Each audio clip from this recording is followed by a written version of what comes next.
বছর ঘুরে মুসলিম উম্মার দুয়ারে আবার সমাগত ত্যাগ ও ভালোবাসার মহিমান্বিত উৎসব পবিত্র ঈদুল আজহা। নিজের ভেতরের সবটুকু অহংকার বিসর্জন দিয়ে আল্লাহর সন্তুষ্টির উদ্দেশ্যে প্রিয় বস্তু বিলিয়ে দেয়ার এই আবেগঘন উৎসব ঘিরে বিশ্বজুড়ে শুরু হয়েছে কাউন্টডাউন। মনের সুপ্ত ভক্তি আর ত্যাগের মহিমায় যখন কোটি প্রাণের আবেগ স্পন্দিত, ঠিক তখনই চাঁদ দেখার চিরাচরিত অপেক্ষার অবসান ঘটিয়ে সবাইকে চমকে দিল বিশ্বের দুটি মুসলিম রাষ্ট্র। সবাইকে পেছনে ফেলে ইতিহাসের প্রথম দেশ হিসেবে তারা এবার আগেভাগেই ঘোষণা করে দিয়েছে ঈদের চূড়ান্ত তারিখ,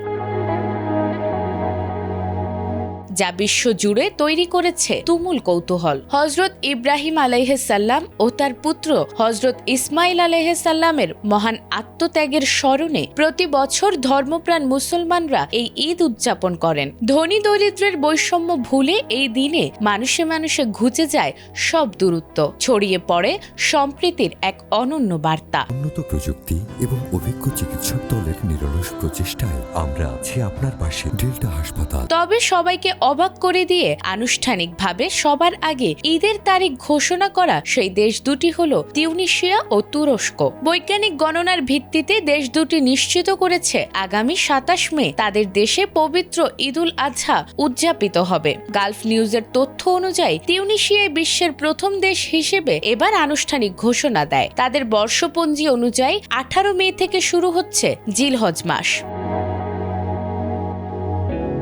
এদিকে আবুধাবি ভিত্তিক আন্তর্জাতিক জ্যোতির্বিজ্ঞান কেন্দ্র জানিয়েছে ১৭ মে বিশ্বের কিছু অঞ্চল থেকে দূরবীক্ষণ যন্ত্রের সাহায্যে চাঁদ দেখা যেতে পারে। তাদের হিসাব মতে ২৭ মে বিশ্বের অধিকাংশ দেশেই ঈদুল আজহা উদযাপিত হওয়ার প্রবল সম্ভাবনা রয়েছে।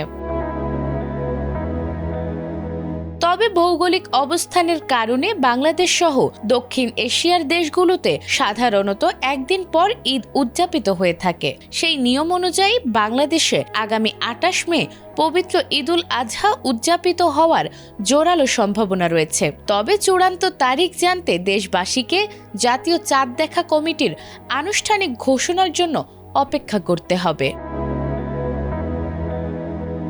নাজমুন নাহার জান্নাত, এটিএন বাংলা।